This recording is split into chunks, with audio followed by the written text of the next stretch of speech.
The war between humans and the Elysian Empire had burned across the stars for almost a decade. Cities had fallen, fleets had vanished, and millions had been lost on both sides. When the peace talks finally began, no one expected it to last.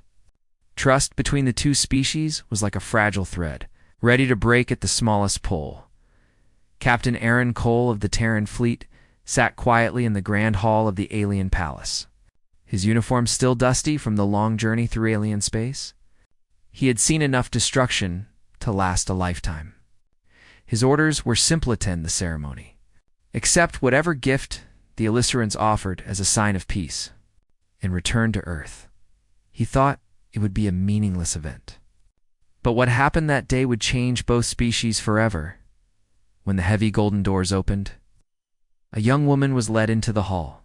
Her skin glowed faintly silver under the pale light. Her long white hair tied behind her shoulders, and her eyes carried a sadness deeper than any Aaron had ever seen. The Elysian ambassador raised his voice and declared, "We, the proud children of Elysia, offer this woman, Princess Lyara, as a gesture of goodwill to humankind." He had heard the stories the princess who could not bear children, a royal considered cursed among her kind. The humans had demanded no tribute, yet the aliens offered her as if she were an object. The laughter that followed from the alien nobles made his stomach twist.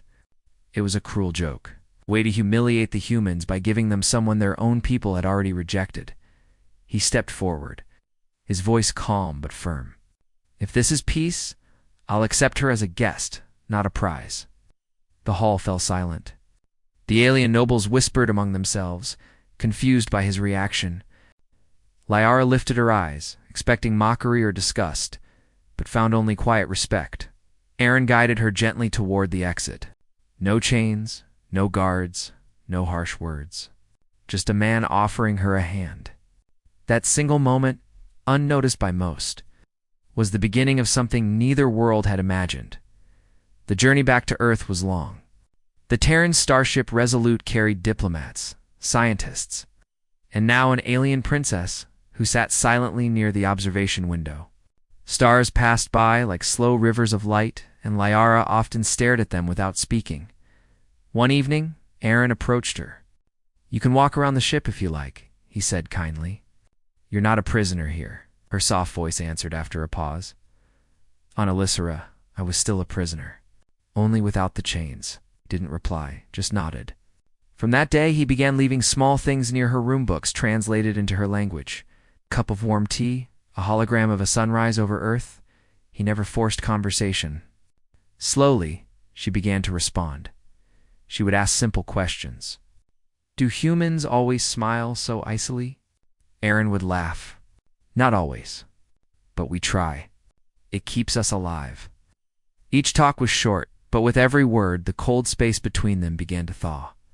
Months passed, and the crew started seeing changes in her.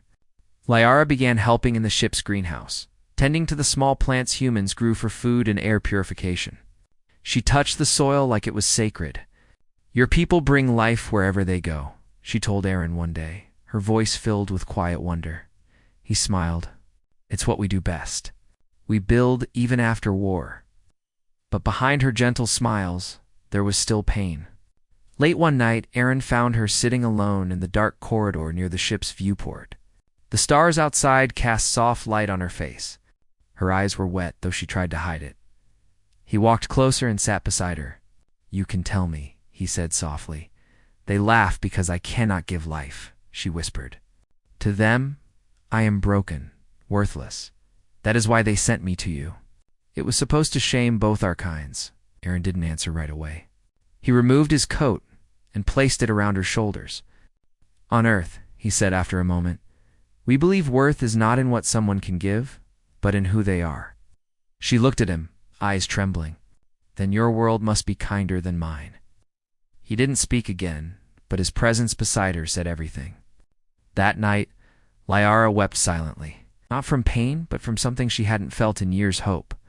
When they arrived on Earth, the world was recovering from the long war. Cities were being rebuilt, and humans were learning to live without constant fear. Aaron took Lyara to a quiet settlement far from the crowded cities. It was a small base surrounded by green fields and tall trees. The sound of wind and birds replaced the noise of starships and guns. For the first time, Liara stepped on real soil instead of metal floors. She knelt and touched the grass with both hands, smiling softly. "It's warm," she said, surprised. Aaron laughed lightly. "Welcome to Earth." Over the weeks, she began to live among the settlers. The humans treated her with curiosity but not cruelty. Children would bring her flowers, and the elderly would ask her about Elisara's sky. Leora's quiet nature and grace soon won their hearts. She learned to cook simple meals, to walk barefoot by the river, to help rebuild homes destroyed by war. Every new experience was strange but wonderful to her. Aaron often found her watching the sunrise. One morning he asked, "Do you ever miss your world?" She nodded slowly. "I do, but not the people who lived in its palace. You could go back one day if you want," he said. Her gaze shifted to him. "Would you let me?" He hesitated, then smiled. "If that's what you choose." She looked down at the soft earth beneath her feet. "Then maybe. I'll stay for a while." As months turned into a year, their friendship deepened. Liara began teaching the settlers a few Elissaran healing techniques. In return, they taught her human crafts. Aaron noticed how easily she laughed now, how her eyes no longer carried only sorrow. One evening, during a festival held in the colony, Liara sat beside a fire, surrounded by laughter and music. She watched as humans danced under strings of lights. It reminded her of stories from her childhood about ancient Elissaran. Celebrations. Aaron walked over and handed her a small wooden pendant. "It's a human custom," he said. "We give these to people we want to remember." She looked at it closely. It was shaped like a small flame. "Why a flame?" she asked. "Because light means life," he said. "And life means hope." For a long moment, she stared at the pendant in her hand, then looked at him. "Hope," she whispered. I had forgotten that word. But not everyone approved. Some human officials worried that keeping an alien princess on Earth might cause political trouble.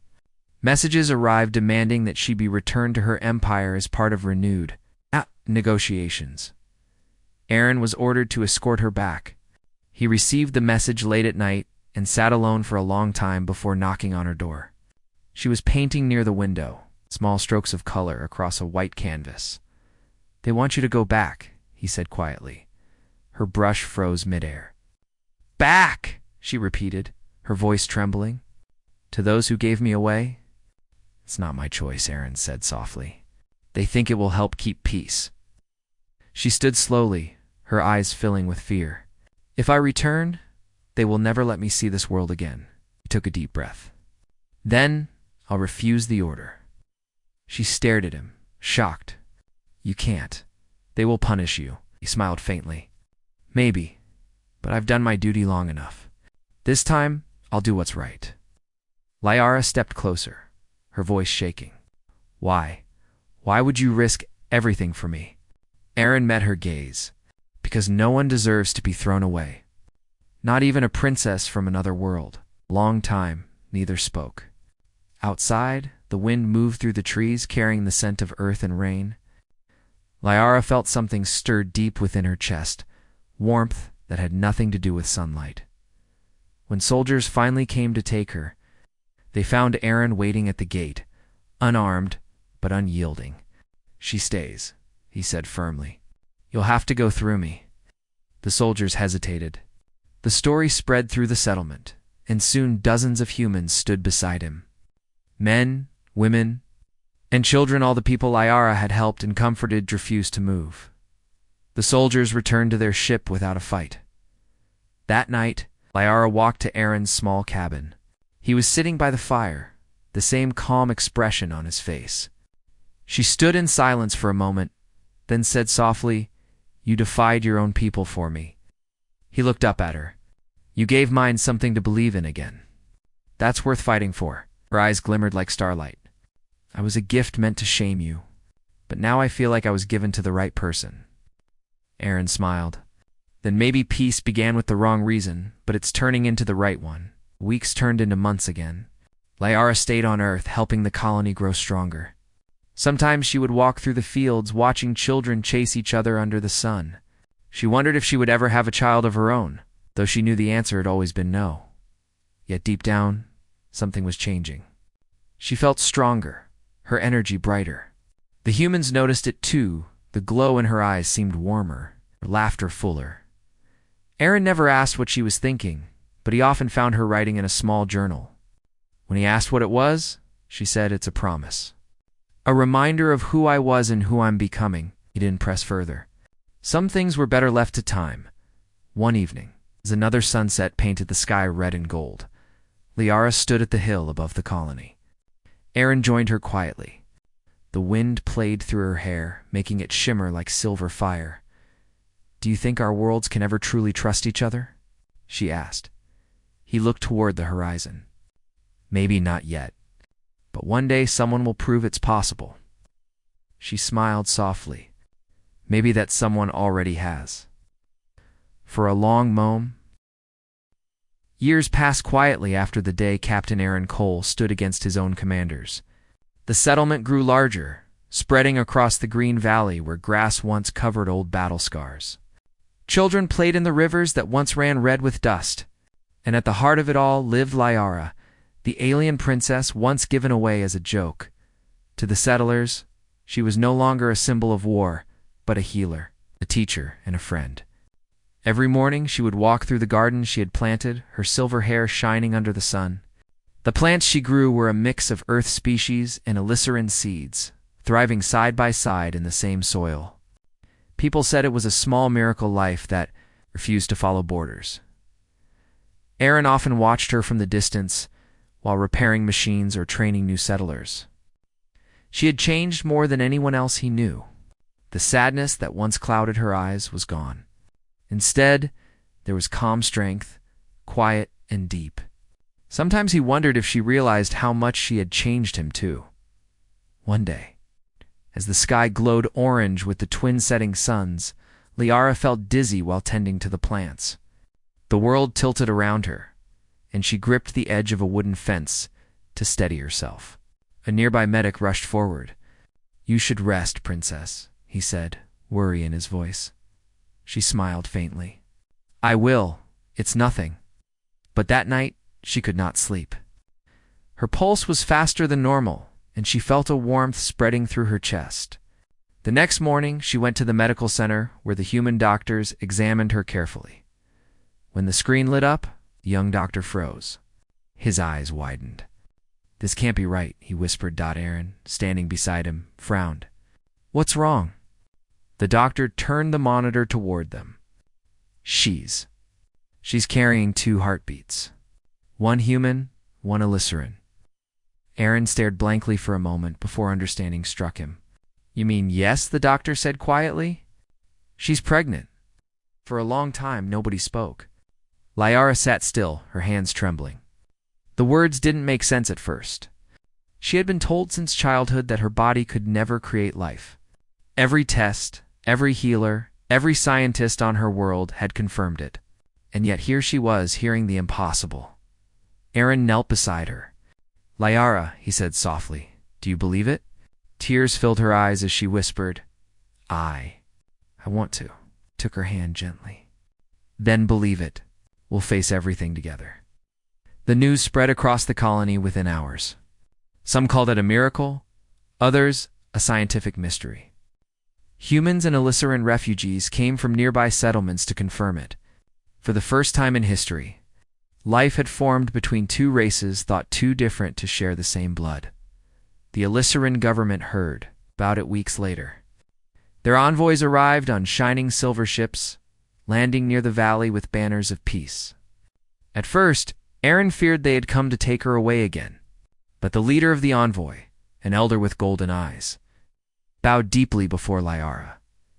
"Your Highness," he said, "the Empire once shamed your name. Now the stars whisper of you as the bridge between worlds." Liara looked at him calmly. "I did not plan this. Life found a way on its own." The elder nodded. "Perhaps that is why it is sacred." He asked to send word back to Elysium. Liara agreed on one condition: that there would be no chains, no ownership, only cooperation. Humanity would raise the children together with her. The elder accepted. "You have changed what it means to be a Lyceran," he said softly. As the months passed, Liara's condition grew stronger, not weaker as everyone feared. Her alien biology adapted quickly. Aaron built a small shelter near the lake where she could rest away from the noise of construction. He often stayed near her, fixing solar panels or bringing her food. Sometimes she would laugh softly as he tried to cook alien-style meals using human spices. "You mix everything together," she teased one evening. He grinned. "That's the human way. We mix things. It usually works out." She looked at him lovingly. "It seems to work for us too." At night, she would place his hand on her stomach and whisper, "They move when you're near." He would listen, amazed, as faint rhythms echoed under his palm. The feeling filled him with awe and quiet fear. Fear not of danger, but of the unknown future they were building. When the day finally came, the entire valley waited in silence. The sky darkened with the first storm of spring, and lightning flickered far away. Inside the small house, Liara fought through pain but never screamed. Aaron stayed beside her, holding her hand, whispering encouragement. Hours later, the cries of two newborns echoed through the rain. One had pale silver skin like their mother, the other soft human warmth like their father. Both opened their eyes bright gold, mixed with blue. Liara looked at them in wonder, tears streaming down her cheeks. "They're beautiful," she whispered. Aaron nodded, unable to speak. The doctor smiled. "Two worlds in one breath," he said quietly. Days turned into weeks, and the valley felt different. People worked with new energy. Children from other families visited often, fascinated by the twins. They grew fast, strong, and curious. Like all human children, but with an inner calm inherited from their mother, Liara named them Mira and Leanne. Mira loved the wind and often chased butterflies across the fields. Leanne spent hours watching machines and stars, asking endless questions about the universe. One night, Liara and Aaron sat outside watching the twins sleep. The stars reflected on the lake like scattered diamonds. Aaron said softly, "Do you ever think about how it started? That day they gave you away?" She nodded slowly. "Yes, I used to hate that memory. But now I see it differently. If not for their cruelty, I would never have seen your world." He smiled faintly. "And now our children carry both." She leaned her head on his shoulder. "Maybe that is how peace truly begins. Mud and treaties, but in hearts." News of the miracles spread faster than any fleet. Within months, ambassadors from multiple systems came to visit. Scientists studied the children's DNA, but soon stopped calling them experiments. Instead, they called them the First. The Elysian Empress herself, Liara's older sister, sent a personal request to meet her. The message was cautious, but respectful. Aaron and Liara discussed it for days before agreeing. The journey to Elysia took 2 weeks. The twin children stared out of the ship's windows, amazed at the swirling colors of space. When they arrived, the grand palace that once mocked Liara stood unchanged. Tall towers of crystal rising into the golden clouds. The guards bowed deeply as she walked through the gates. Once they had whispered insults. Now they lowered their heads in reverence. The Empress waited in the Hall of Crowns, surrounded by nobles who avoided Lyra's gaze. When the doors opened and Liara stepped in with the 2 children holding her hands, silence filled the air. The Empress rose slowly from her throne. Her voice trembled. "Liara, is it true?" Liara nodded. "It is true. I carry no curse. I carry the future." The children looked up at the Empress without fear. Mira smiled shyly and offered her a flower she had brought from Earth. The Empress knelt, accepting it with tears in her eyes. "Forgive us," she whispered. "We called you barren and cast you away, but you brought us what we could never create, hope." Liara touched her sister's hand gently. "Then let the past end here." For the first time, both sisters embraced beneath the glowing crystal lights of the Elysian throne room. The nobles bowed and messengers carried the news across the empire. The princess once mocked as useless had returned not as a burden, but as a mother and a bridge between stars. Over the next year, Lysera and the Terran Federation signed a true peace treaty. Instead of weapons, they exchanged teachers, doctors, and engineers. Liara and Aaron became ambassadors of both worlds. Living between Earth and Lysera, the children grew under open skies, learning both human science and Elysian wisdom. Mira painted stars. Leanne built small flying machines from scraps. The settlers often said the twins reminded them that kindness could shape galaxies. One evening, as the suns of Lysera dipped below the horizon, Aaron stood beside Liara on the palace balcony. The city lights sparkled below like a sea of fireflies. "Do you miss the valley?" he asked softly. "Every day," she replied. "But I think our valley has grown larger now. It stretches across 2 worlds." He smiled. "You sound like a philosopher." She laughed gently. "Maybe motherhood does that." He looked at her, proud and full of affection. "You know, they gave you to me as a joke. But I think the universe has a strange sense of humor." She turned to him, eyes warm. It wasn't a joke. It was destiny wearing a disguise. Years later, when their children were old enough to travel on their own, the family returned to the valley on Earth. The colony had become a shining town filled with green. Energy towers and gardens of both Earth and Elysian plants. The people welcomed them like legends returned from myth. Liara walked the old hill, where she and Aaron had once watched the sunset after the war. The same wind moved through the grass, whispering softly. Mira and Leanne ran ahead, their laughter carrying through the evening air. Aaron joined her, his hair now streaked with gray. "We did it," he said quietly. She nodded. "Yes, they once called me Baron, but look at what life has grown around us." He looked across the valley. "It's strange. Peace feels louder than war ever did." She smiled. "Because peace doesn't shout, it sings." As night fell, stars covered the sky. Liara lifted her gaze toward them, thinking of the long path she had walked from a palace of cruelty to a home built by kindness. She thought of the alien generals who once laughed as they gave her away.